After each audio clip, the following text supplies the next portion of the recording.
17 not admitted without parents or guardian.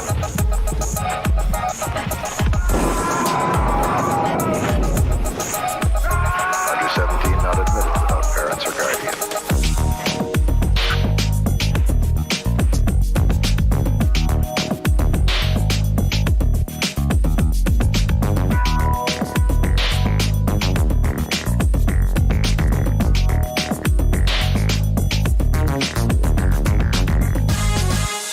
Under 17 not admitted without parents or guardian.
Good evening, fans of fantastic films. And if you sometimes suspect that you might just be a brain in a vat imagining all this happening, you came to the right place, because tonight on the Drive-In Asylum double feature, we're going to watch two freaked out movies. And the first one is about a disembodied head.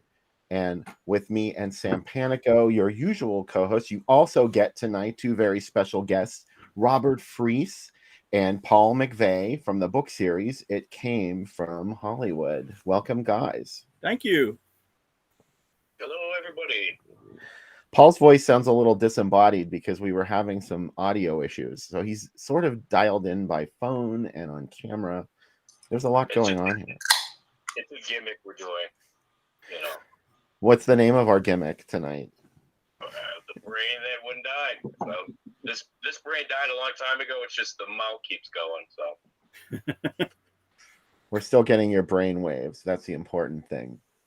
His brain's actually in a jar on a shelf behind him. You just can't see it. And behind you, it's in Rob's place. Vivi suddenly wants to get on camera too. So, hello. This is good. Oh, you can tell I'm getting in the mood, can't you? With my Halloween stuff. Nice. I got my Michael Myers under a sheet with a pumpkin on his head pin from Pinsploitation. This was the cover of the Halloween novelization. And I was decorating all day. So I am ready for October 31st, baby. So I guess one of the first things that I want to mention tonight is that Robert Freese has written a novelization of our first feature, The Brain That Wouldn't Die. And Robert, I'm so glad I have you on the show so I can ask you the obvious question. How did you get inside her head? Well, it was easy because I always saw Jan as the hero, whereas I think that most people see Jan as the villain, the monster. Really, it was the doctor. So, like, it was really easy to like, if it was just me and I had these powers, because I kind of gave her, I think it's implied in the movie that she can reach out to the thing in the closet, the thing in there, and I'm the thing out here. I just tried to make that a little bit more. And I tried to make her a character that everyone can relate to, sort of from the real world, whereas Bill Kortner's kind of cuckoo the whole time. And I just went from there, man. And Paul and I would talk, and I'd come up with these ideas, and Paul's like, yeah. Go ahead. And make it sleazy. And he's smoking his cigar. He's like, yes, give the kids what they want. And I'm like, yes, sir. But it was really a blast because it's a movie that, oh my God, I've probably seen 50 times. I've already watched it once this week with another friend, and I love watching it. I read the book. I went ahead and read the book. The only reason I wrote it was because no one else had done it yet. So I read the book, and I'm not bad. I agree. Rob's the easy guy to work with because he's his motivation level is always right through the roof, especially how he motivates himself. So I don't know, Rob, do you want to tell them the story between when we decided to put this book together and when the actual copies were available for sale? Okay, so we never planned on doing this book. This sort of came out of an issue where we kind of got stuck and we didn't have a book to put out. And so we started talking about maybe putting out some novelizations, and we chose The Brain. The Brain That Wouldn't Die was the one that I had the most interest in doing. And I started working on it, and I had to literally watch the movie because I didn't have a script. So I was taking notes, watching the movie, getting all the dialogue and all the action. Started that on June 22nd. And yes, the books that I sent out to you guys were September 21st. So that whole thing came together within 90 days, 3 months. And that's wow. And you know, is it the most polished book? No, but is it the most fun? Maybe. It's a lot of fun. That's our Al Adamson, Sam Sherman, Brain of Blood story, where they put that. It's a movie tie-in. Nobody expects War and Peace. Yeah. So we're very proud of that we got a book. Not only did we put it together, we got it mailed out to people within 3 months. So, you know, that right there is like an accomplishment for us. Yeah. And do you want to tell them why? 3 months. Go, I know. Go ahead. Tell them why that's such an accomplishment for us. Well, considering that like 100 years ago, we decided we were going to do a magazine. This was back in 2009. And then the first issue came out in 2018. The same exact content that we put together in 2009. So the fact that we brainstormed over the phone during a conversation and decided to do this book, and then 89 days later, it was in people's hands, it'll probably never happen again, but it's amazing that it happened at all. No, but it's what made the project fun was kind of doing that, because no one in the world's waiting for it. No one's been waiting 60 days for it, or 60 years. We've been waiting so many years for it, since 1962. So yeah, it was just a fun project. It was a fun way to spend the summer, man, putting that together. And we would have phone conversations, and I'd tell Paul, I'm like, man, this chapter's really sleazy. And he's like, more, give the kids more. Yeah. So That's the right call. yeah. When in doubt, just put more sleaze in there. More sleaze, more gore. And it works.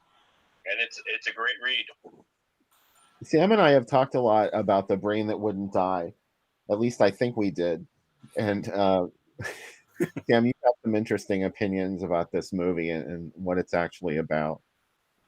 Yeah, it's about a guy. It's about the doctor is a horrible person, because like if he wants to save her life, there's a million bodies out there. He could go through anybody in the hospital and get, but yet he has to go to every go-go club in town and find the perfect body for her. She has no interest in having the perfect body.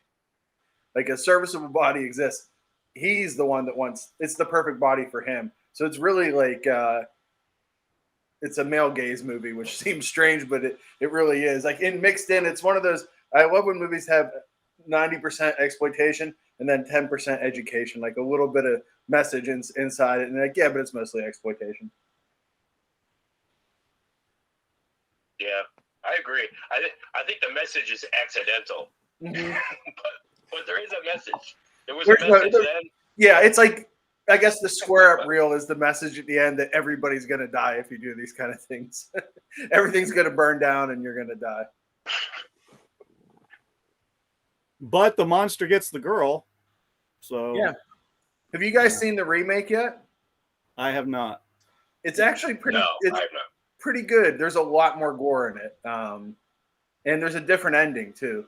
But it's actually pretty enjoyable. It's on Plex for free right now. And did they make it like it was still the 50s, or did they make it contemporary? Yeah, 100% made it like it was the 50s, except there's a little more. It's obviously a little more comedic, and they lean in a bit more to some of the subtext that nobody realized was subtext when they made the original. But yeah, I liked it. It's not. I was expecting to hate it, but I really ended up liking it. I'll have to check that out. There was a stage show too that was made too out of it, which I've never seen. But yeah, still pretty cool. Pretty cool that people can take it and kind of tell their own story with it. I love it because I think a lot of people look down on this movie because obviously it played Mystery Science Theater. It's a public domain movie that's played a million places, but I really think it's a good movie. It's super quick and it's super entertaining, and it's got everything you want. It's got a severed head that won't die. It's got a monster in the closet. It's got go-go dancers. Really, I mean, I don't know what else you want out of a movie. Got a great car crash. Yeah. It's got like a little bit of everything. Yeah. I like that it was originally called The Black Door, which is, I know Bill loves The Black Room. So is this it leads into the black room. Yeah. Naturally, the door is black. Yeah. No, this movie always, okay, the first time I saw it, I may have seen it on TV. I don't really remember, but I mean, like back in the 70s TV, like when it was running on late night TV.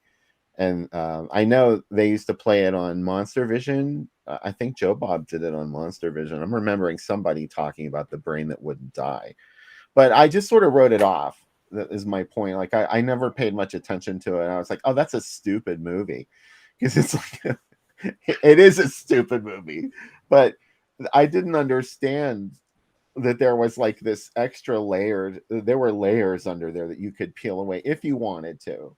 You can accept it as a stupid movie like Mystery Science Theater, but you can also read a little bit into this, and that was what freaked me out when I watched it later in life, probably after smoking. I also like the interesting. Oh, I'm Go sorry. ahead. Go ahead, Paul. Sorry.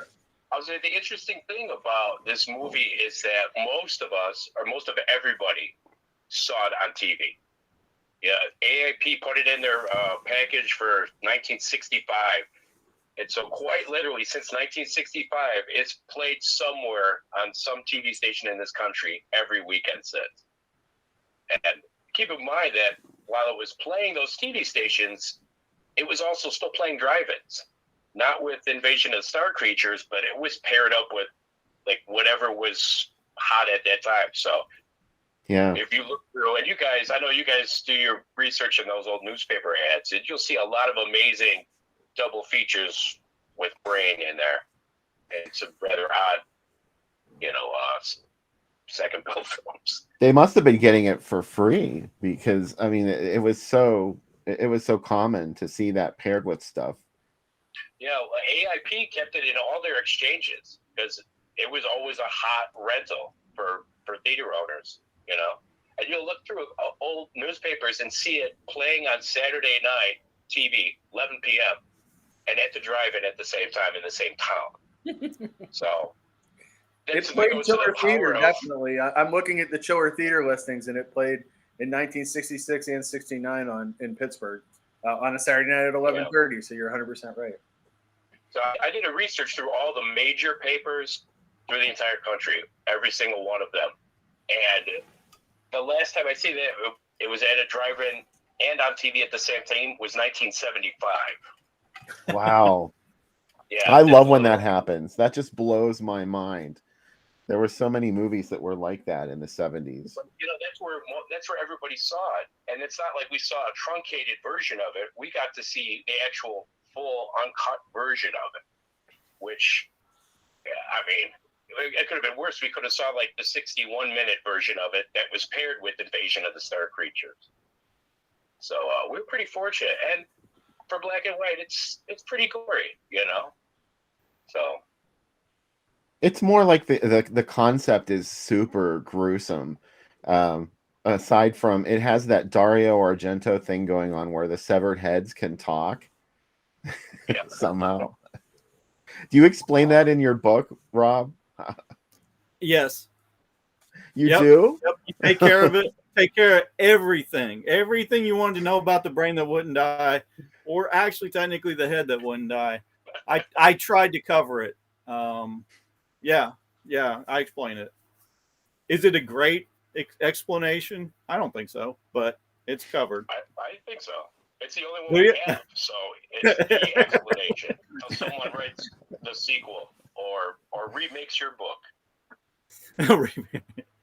I think the cool thing about this movie is, like, for us, like, we're all about the same age and grew up watching the same stuff on VHS and cable and whatnot.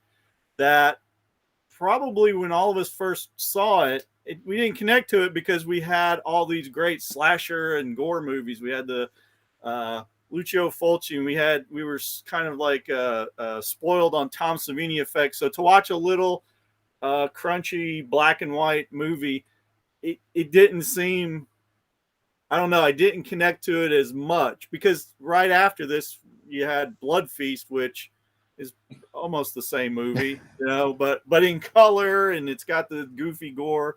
It's only now as I'm older that I watch it, I'm like, wow, this is really, like, it has more on its brain than most movies. Like, it is really telling a couple different stories if you're, if you're willing to pay attention. And I like that.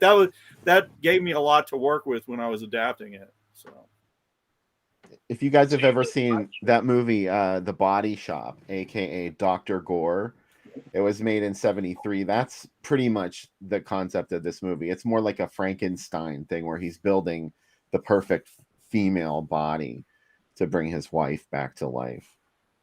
Yeah. You gotta hunt down those bodies and audition. You can't just, like, the perfect body isn't just gonna come to you.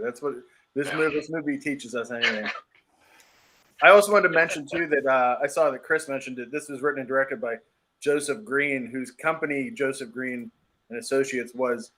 There were no associates. There was just Joseph Green in a room answering a phone, and he brought some crazy movies to the U.S. He brought Claude Chabrol's Pleasure Party, which is a really great movie. Kiss Me Monster and Two Undercover Angels by Kiss Me Monster. Yeah, I love that movie. So as you can guess, and then he brought something Creeping in the Dark and Death Knocks Twice to Jalo here, and then he did another movie called The Perils of PK, which I am hunting for because I can only hope that it's as good as this. Oh yeah, Chris brought up Andy Warhol's Frankenstein. That's another good cut 'em up and sew 'em back together movie with severed heads. And I guess the severed heads in his movie could communicate as well. They never show it, but Udo Kier can work wonders. This movie also has more of an there's sort of like a Lovecraftian thing going on here, with especially with the thing in the closet. I mean, this sort of like ambiguous, like what is the character of this creature that's in the closet, and that the doctor has he somehow tapped into some otherworldly dimension? What's going on here? And especially since there's psychic things that are happening too. Do you guys see a Lovecraft element to this, or am I just stoned? You may be, but you're correct. And it's so, like, that character seems like there could be exploration done on him, because that is the mistake. I mean, that's a fantastic monster. What was he doing, and at what point did he go, oh no, this is horribly wrong? Was it the 8 eyes? I mean, the telepathic giant torpedo head? At what point does he go, put this in the closet and we're going to start fresh on something else? I'd like to see a crossover between this and Reanimator, where the two heads in the pan fall in love, and the millions of creatures that are in the other room. That's a fantastic idea. That could be a comic book crossover. Yeah, easy enough. They're very similar. I would not be surprised if there wasn't some level of, like, especially because that whole other room in the we're all at the end of Reanimator, all those whatever they are come out. Yeah. Curse of the Fly had a little bit of that going on too. Sort of these movies all sort of meet somewhere in the middle. These scientific tonight we happen to have 2 medical horror movies on the bill. Did you guys realize that? That kind of like, when there's always a link between our 2 movies that we find, and that was the one for tonight. The second one's got real operations in it too, so look out! Don't eat anything during the second one. Oh my god! There are a few movies that really make my stomach want to turn, but Night of the Bloody Apes is one of them. Like I don't know, because I don't know if we haven't really mentioned that on the show yet, but the second feature tonight is Night of the Bloody Apes, and it actually contains footage of open heart surgery and other medical procedures where they cut you open and pull your organs out. Well, and it's a great movie because it's about a father's love for his son. Yes. Right? Would any of our fathers have gone to that much trouble if it was us that needed a heart? I don't see my dad taking on any Mexican female wrestlers on my behalf at all. Like, I asked him one time, and he looked at me like, "You're not my son. You're such a weird kid, man." Yeah. Maybe if he was out with the boys, but not for me. It's more of a Father's Day movie, so you have to run this again, Bill, and next June. Okay, that's a good idea. Yeah. Here's another thing I wanted to bring up. For our viewers who may not be familiar with you guys, Rob and Paul put out a series of books. You're on book 3 now, correct? Yes. I mean, is book 3 is not out yet, or it is? Not yet. Okay. Not yet. It's coming. And everybody wants to get a copy of book 3 because we have a special guest. Tell them who it is, Paul. Yeah. Our special guest reviewer? Oh, wait. Sorry, I dropped Paul. We have a lot of special guests. This book should have been out like months ago. I forget what's in it. It should have been out years ago, but Bill is one of the many special Bill guests. is a special guest. I guess we do have more than one special guest. Yeah, we got a guy reviews a book for us, so he's special too. Everybody is special in this. Everyone in this is book. special in their own way. It's a very special episode of the Drive-In Asylum double feature tonight. Yes, so book 3 will be out shortly. Absolutely. Fantastic. It's only taken a year, but it's that good. Well, it's that been a good. rough year. It has been a learning curve this year, but yeah, and we've got another book coming out,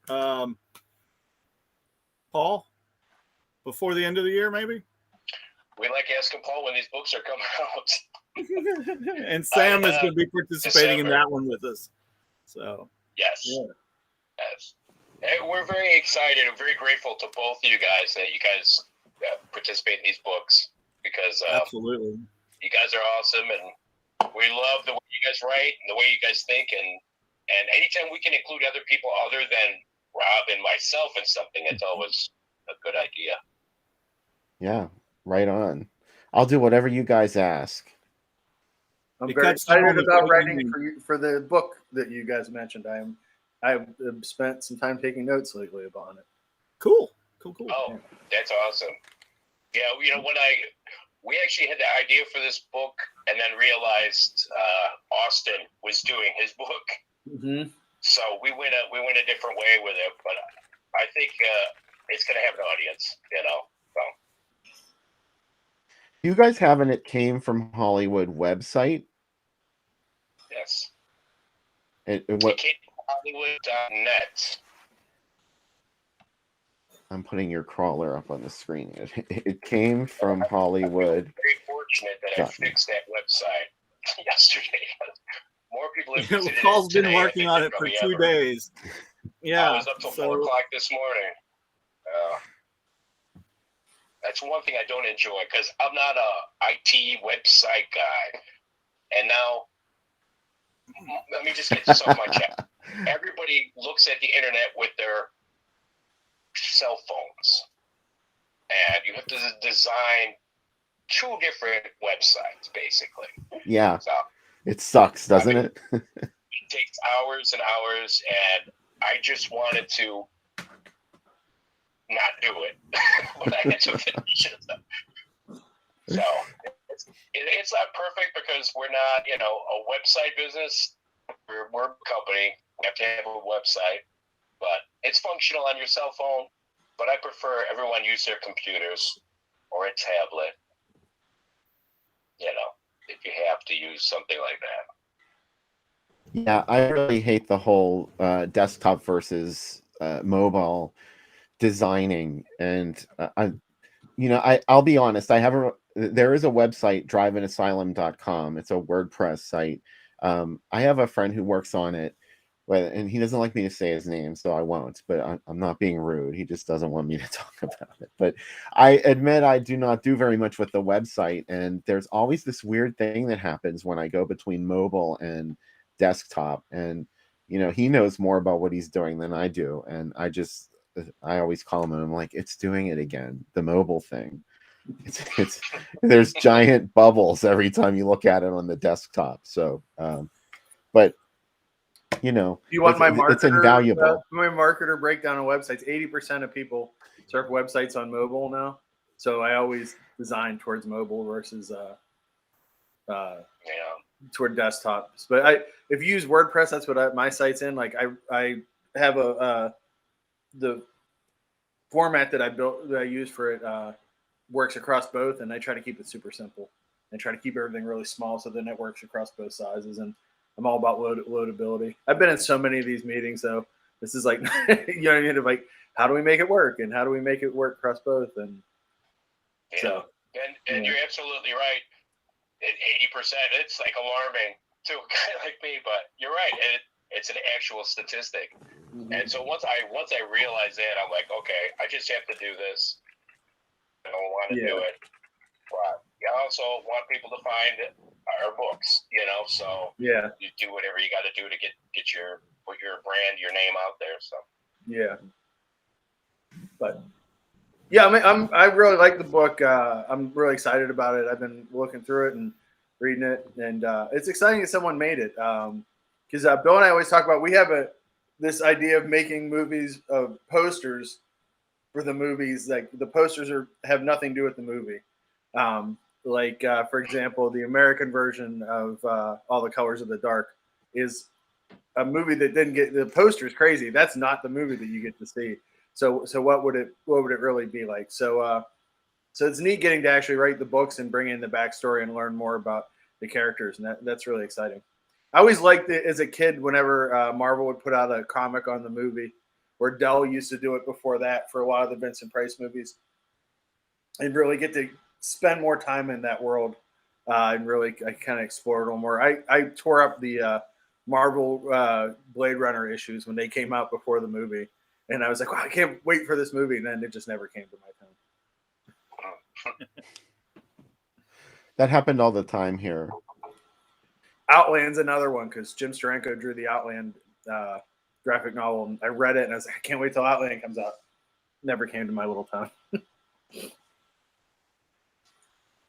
Really, I always found that kind of fascinating because I grew up in Chicago, so there's very little that we miss. Mm-hmm. But, you know, like Rob's got interesting stories about, like, there's certain canon movies that Rob got to see that, like, didn't even play here, you know, and we pretty much had everything. Well, a lot of canon ones, they released a lot of stuff in Kansas and in the Midwest, and there were like 35 to 50 prints. And they're like, well, we had to say they were in theaters so we could release it on video. And that's it. That's all we're going to do. Like Robotech, the movie, played in Texas in 4 theaters. That's all it ever played. And it was like they spent a lot of money to get the rights. So this is at the end of canon when just nothing was making money and they had bought, you know, Thorn EMI and spent $200 million on that, which they shouldn't have. But yeah, there's a lot of stuff where people are like, I didn't even know that movie came out. Even some of the people working on it didn't know some of the movies came out or where they played. Sometimes people would go to a video store and see a canon tape and they're like, oh, that's that movie. It's a completely different title and a different poster. I can't believe that movie finally came out. So it's pretty interesting. Well, but yeah, we didn't get a lot. I grew up in a really small town, not even in Pittsburgh, between Youngstown and Pittsburgh. So we were lucky to get, we had a drive, we had like 3 or 4 drive-ins and 2 movie theaters, but it was a real crapshoot what you got. So it's always interesting to me in the what video stores got too. So it's always interesting to me of like what we got to see and how your influences get built out of what you grew up on.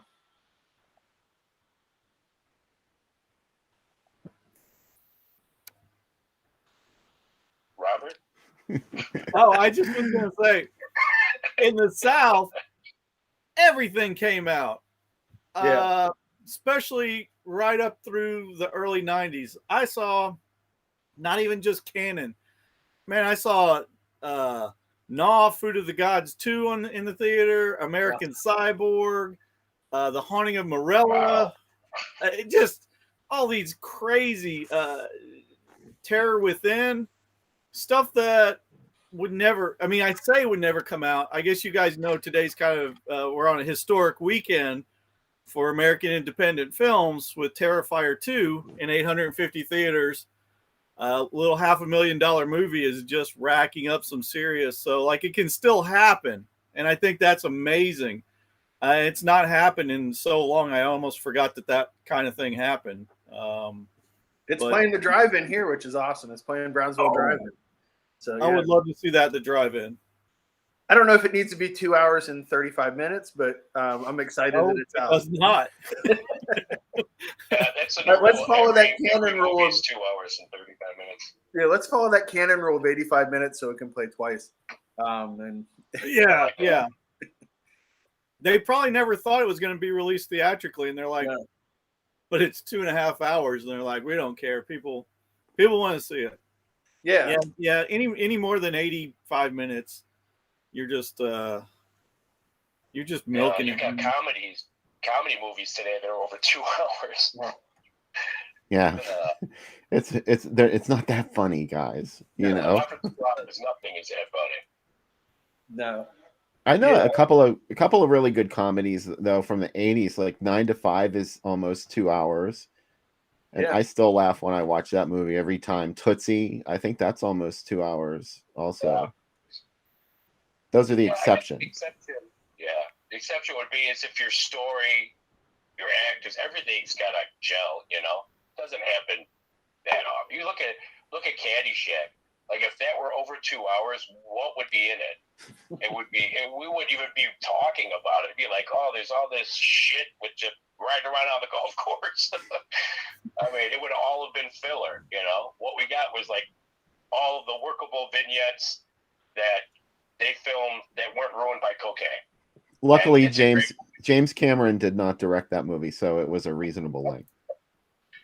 Yeah, Judd Apatow, Chris Pratt is the one that I always think of. Like his third acts get like, it's like we're an hour and 45 minutes into this movie and we're not anywhere close to it being done, and it's just like goes on, and it's like God, it's like wrap it up, B.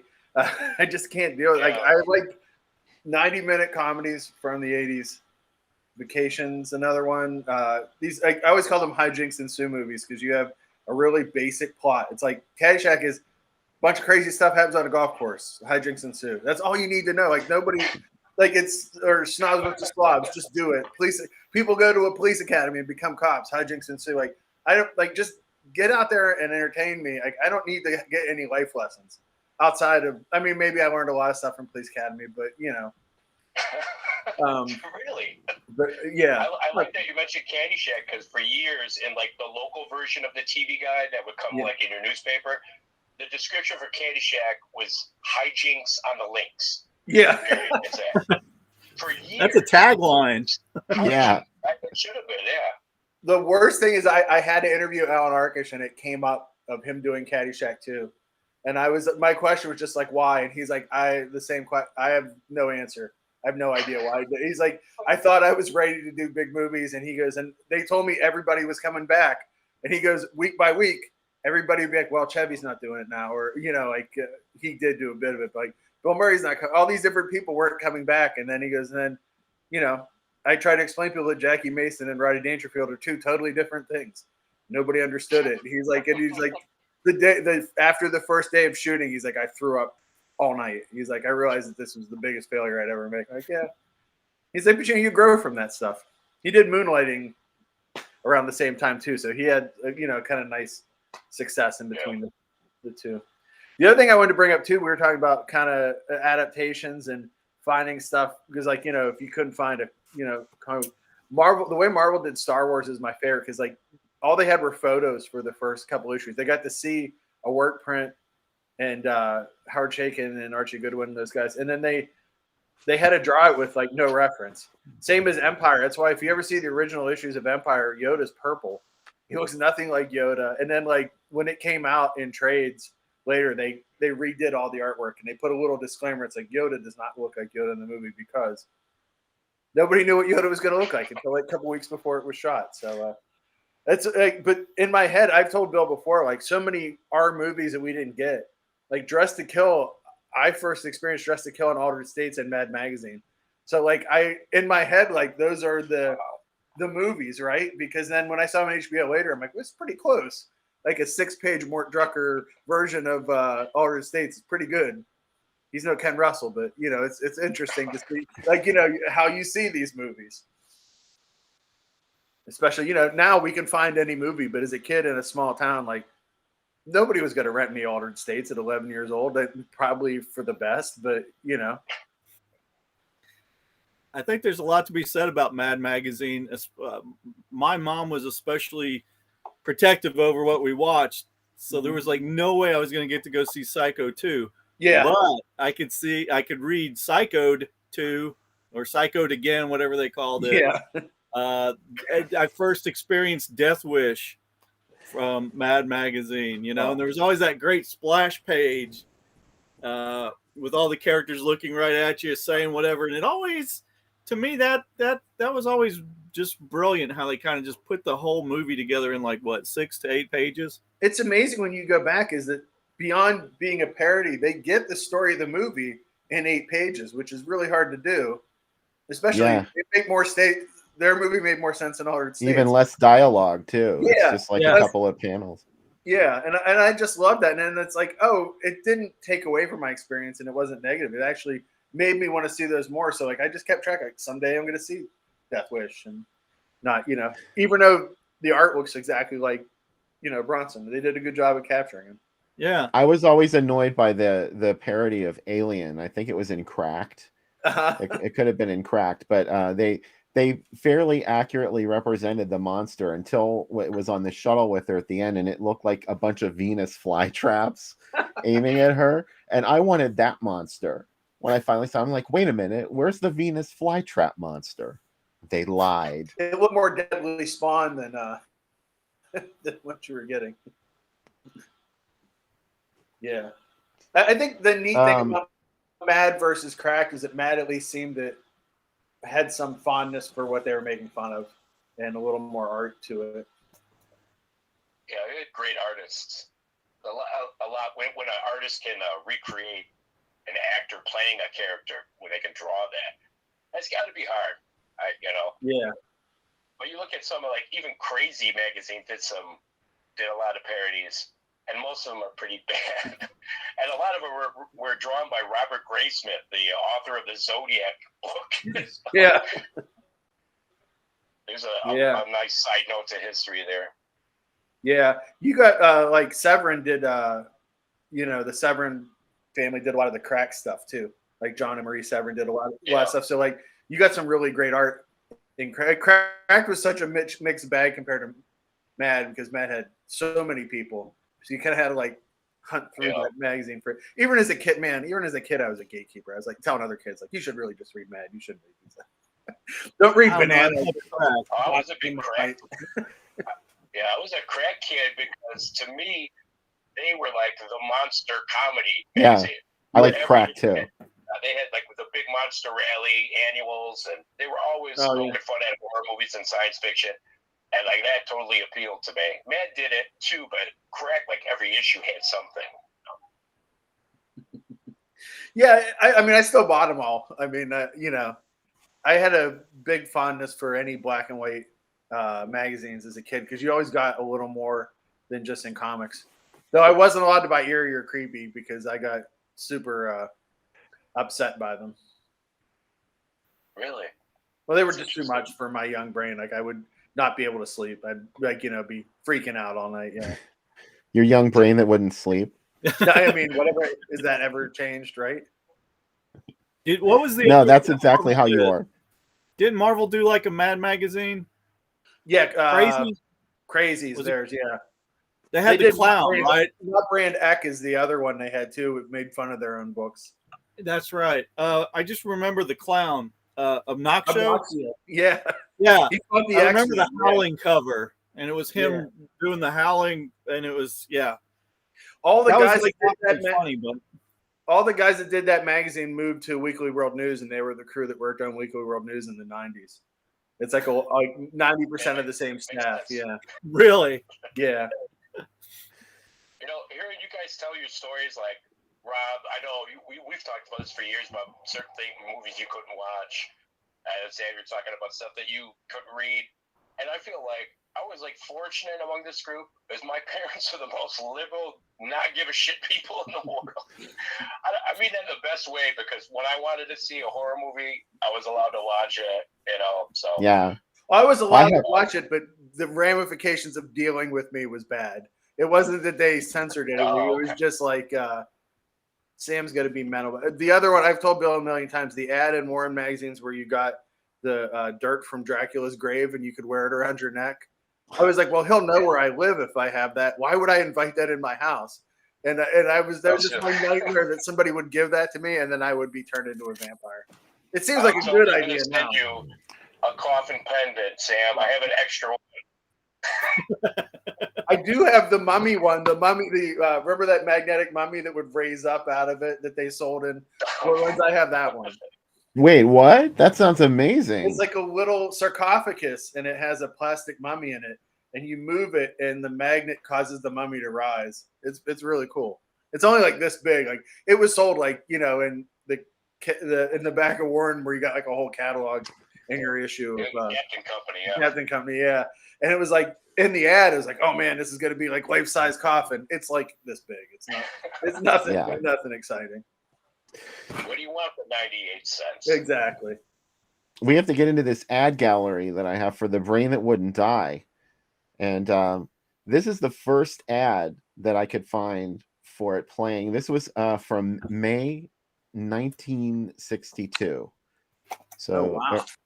May 11th, 1962. And here it was a late show.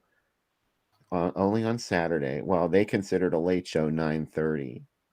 That's pretty late. I guess. Like if you're used to watching stuff like, Onion Head and Hell Riders of the Sky. Yeah, Hell Riders of the Sky. That's a little racy there. Well, they look like military movies and they're always up early. So 9:30 is way too late when Reveille blows at 4:30 a.m. So here's the actual ad that we all know and love for The Brain That Wouldn't Die. And its usual companion at the movies was Invasion of the Star Creatures. Classic. Do you feel that Invasion of the Star Creatures is classic, Rob? I do. I love that goofy movie. And it's only like 60 something minutes, so you're in and out. Yeah, it doesn't ask too much. Oh, wait, How about Dana Dana Hurley getting shouted out in that other movie too? I love it. It's really gorgeous, the graphics in this. And I used to love, I still love finding this whenever I do my ad series. This one's from Pittsburgh, Sam. Here it is. And then I'll back up to the drive-in panel here. This is a part of a drive-in panel from Pittsburgh. Like eventually it dwindled down to even less than this, but this was in 1962. The drive-in was still going strong, baby, and this was usually double the size. I had to cut it in half. You can see other stuff playing, like Experiment in Terror. Dependable. Yeah, that before the Dependable went porn in the 70s. Yeah. And also the Children's Hour. That one's a bummer. I like El Rancho. I really enjoy a themed drive-in, like a cowboy themed or Super 51, which was Native American themed. Not problematic at all. Yeah, not at all. Not at all. I love that they use the actual ad map from the press book, because you so rarely see that in those ads. That's like yeah. the actual, size. Well, this is from the original run in 1962, and eventually, like you said, they just dropped all of the graphics with it, and it always ended up as an add-on, and they would just typeset the title into whatever groovy graphic was already there for the main feature. Fantastic, weird, horrifying. They're really selling this film. They're not wrong. Absolutely not. They had to, because Rex Carlton needed the money. Oh, you ain't kidding. Really? Did he owe money to loan sharks or something? Well, Too much. I don't know how familiar you are with Rex, but I mean that's his demise was allegedly that he owed a large sum of money to the mob, so he committed suicide. But Rex had a very interesting life. In fact, Rob and I have been talking about maybe writing and doing something about Rex's life. He's also a little bit of a man of mystery, because there's like literally no photos of him anywhere. So, but interesting guy, and he had an unfortunate habit of gathering money from investors and then kind of using the money to maybe buy a car for himself or vacation home, and then also then try to make the movie. So Doesn't everyone do that? nowadays, I'm sure they do. But back then, when you try to make The Brain They Wouldn't Die for 60 or 65 grand, and as far as I can tell, I don't know if any of the investors that invested in Brain got their money back, but he did not end up in court over this movie. And all of his other movies and his Broadway play all resulted in court cases and being sued. Here's an instance of it being a co-feature where they did use some graphics, but this is also from 62, so it was still a brand new property. Oh, I dropped Paul again. Sorry. It's happened many times in my life. I promise I will not do it again. I forget what I was saying before this catastrophe happened. But anyway, so that's the end of our ad gallery for The Brain That Wouldn't Die, which features some of the best graphics out of any movie you're likely to see advertised in the paper. Sam, we need a drink, please. Do it. The drink that didn't make sense. That's the drink tonight. Isn't that every weekend? I mean, yeah, this one's got peanut butter whiskey in it, though, so that's going to get a little weird, right? Ooh. Who would put peanut butter whiskey and tequila together? Somebody wants to get sick. Sounds like it. Okay, we're going to do 1.75 ounces. I'm using Screwball. You can use whatever brand of peanut butter whiskey you can find. This is probably the best one, though. We're going to do 0.75 ounces of tequila. No brand name on that. You can do whatever you want on that. And then we're going to do half an ounce of sour mix. But especially for tonight. And then 2 ounces of pineapple juice.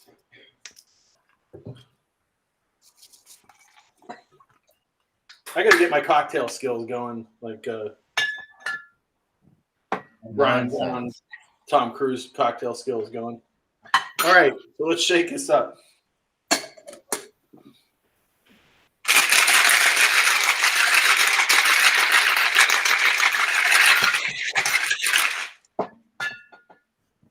That is some bar rescue level technique that you have going there, Sam. I've been practicing, yeah. You're way ahead of me. And you're way ahead of all of us. And then finally, we're going to put some lime slices in this. And some pineapple slices in it. And just to toss it up. Hey, Rob, I feel like I'm like bargain basement guy here. Well, you know, I'm doing a milkshake, man. I'm so behind. I mean, I'm usually getting ready for bed at this point in my day. You do usually have an 8 o'clock milkshake and then bed at 8:12. Well, that's how, you know, live on the mild side. Of a writer. Are you in the military, Rob? No. You think 9:30 is a late show, though, don't you? I do. 9:30 is the new witching hour for a lot of us. I get up so early. Literally get up at 4 every day and can't get back to sleep. So I slept late this morning. I slept till 5. Many text messages at 4 a.m. and I'm just going to bed. So, Paul, I had another idea. I got a great idea. I'm like, yeah, so do I. It's called sleeping. All right, so Pazuzu to everybody in the chat. Thanks for hanging out with us tonight, and to our guests, Robert Freese and Paul Mcvay from book series It Came From Hollywood. Cheers. Thank you. Thanks for being on, guys. How's that taste, Sam? It's good. It's a very interesting taste. I like it. Does that peanut butter whiskey, is it mostly a peanut butter taste then for the whole drink? Yeah, it's got. You can mix it with stuff. I saw Chris mention it too, like Chambord and bitters together makes like kind of peanut butter and jelly. You can make really good stuff with like chocolate themed or coffee themed drinks, and it really makes some really interesting stuff. So I have something to promote before we get to our first feature, The Brain That Wouldn't Die. I have this brand new issue of Haunt magazine that just came out this week. And Haunt, as opposed to Drive-In Asylum, it doesn't have any articles or anything in it. It's all visual. It's all newspaper ads that are Halloween themed for all sorts of local supermarkets, local businesses, department stores, drug stores. There's a whole movie panel in there of Halloween screenings. There's a couple of them, actually. And there's also some original artwork by cartoonist Mark Hangoid. And they're scattered throughout the magazine. Now, I'll give you guys a little preview. See, this is the kind of stuff that would get me excited about Halloween. There's these cutout masks that I put in it that you can... That's awesome. You can be a phantom or a vampire. It's almost like a step down from the shit that would be on the back of cereal boxes. That's Haunt for you. So, and I'll put the address up on the screen. It's in the Etsy shop, same Etsy shop. You can go there and pick it up. There we go. The new issue of Drive-In Asylum is going to be out in November. And Rob might have something that's coming out in it, and Sam will too. And I've got a great feature on the 1972 film Scream Bloody Murder that we watched here on the program, aka My Brother Has Bad Dreams. I'm going to have interviews with one of the stars and the director, and also I may be able to get two of the stars to be in the magazine. The third one hasn't materialized yet, but look forward to that in November. All right. So anything else? Let us know in the chat if this is going to be the first time that you are watching The Brain That Wouldn't Die. If you're a Brain That Wouldn't Die virgin tonight, let us know, because we want to know what it's like to see this movie for the first time, because we don't remember. This is a short movie too, so we'll probably be back a little sooner than normal, right? Yeah. It's just the right length. Yeah. Yeah. We're not even in late movie territory. It's only 9 o'clock. It's not 9:30. Yeah. Is there any first timers? I would guess not. Probably not, No. but you know. Matt. It's first time. Well, you know, Kill that Matt. these group of people, like, this is like the most well-read and well-viewed group of people I've ever hung out with ever online, is during your show. I have like the most fantastic conversations while you guys are talking with everybody. It's a great group of people. I really enjoy myself when I'm just watching you guys do the show. Well, thank you. I think you're right. The people that hang out in our chat and watch these movies with us are the best. Everybody, you know, if you love the movie, if you hate it, whatever, but people keep coming back and hanging out with us and talking about it. So something good is happening, right? There's the love of movies that binds us. Or something like that. More so than a lot of other groups, because I've never witnessed any kind of flame out or fight or anything over anything. It's a nice experience. Tonight. You jinxed us, Paul. Thanks. There's going to be a severed head watching that doesn't care for the material that we're showing. Oh, there's totally a league of pan-headed people that are going to be upset. Heads and pans all across the country watching. Pan-headed. I like that. I think that's a good way to describe the heroine of tonight's first feature. Jan in the Pan, she's affectionately known as. How did the Misfits not write a song about this movie? They hit almost every other. They broke up. Yeah. If they would have had 3 more albums, we would have gotten The Brain That Wouldn't Die by the Misfits. Yeah, and then Glenn's like, I'm not doing those horror movie albums anymore. He's too tough for him, man. Now he just makes shit. Like that for 2 minutes. He just makes shitty movies now instead of watches them, so it's all worked out for him. I've not seen anything that he's done. So yeah, he was like, I'm making a Mario Bava movie, and I'm like, no, you made a Lombardo Bava movie. You did great. It's actually like Veronica. I really liked it. It's really horrible, but me.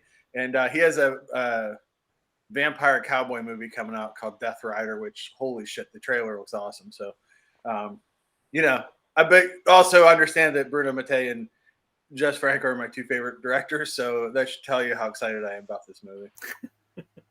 Oh, Sam, we got a question in the chat about your T-shirt. Can you please demonstrate? Oh yeah, I answered. I think I answered in text, but it is Valerie. You? Yeah, Valerie and Her Week of Wonders, a Czechoslovakian vampire coming of age movie, and probably one of the few Criterion Collection approved movies that I like. It came out in the Criterion Collection. It's really good.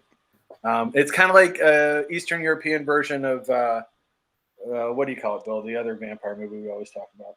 Lamora. Lamora, yeah. It's it wouldn't be a show if we didn't bring up Lamora. No, I mean we did it. I was explaining the secret word to Becca last night from You Bet Your Life, and like that is the secret word every week. If you say Lamora, everybody, it's when the duck drops down, everybody goes crazy. Lee, mine is the Halloween 2 pumpkin. The best pumpkin. I heard Becca say yay, so I must be doing something right. So there you go. We've exposed ourselves to the audience, and now it's time to get into our first feature of the evening, The Brain That Wouldn't Die. I dropped the link into chat. You'll have to highlight, copy, and paste because there's no hyperlinks. But Paul, Rob, I hope you guys will come back for the second segment. Yep, I'll be here. I will Rob, be here. you'll be here. You sure, Rob? I'll be asleep, but I'll be here. All right. And make sure you come back and help us wake Rob up on the Drive-In Asylum double feature. We will return after The Brain That Wouldn't Die.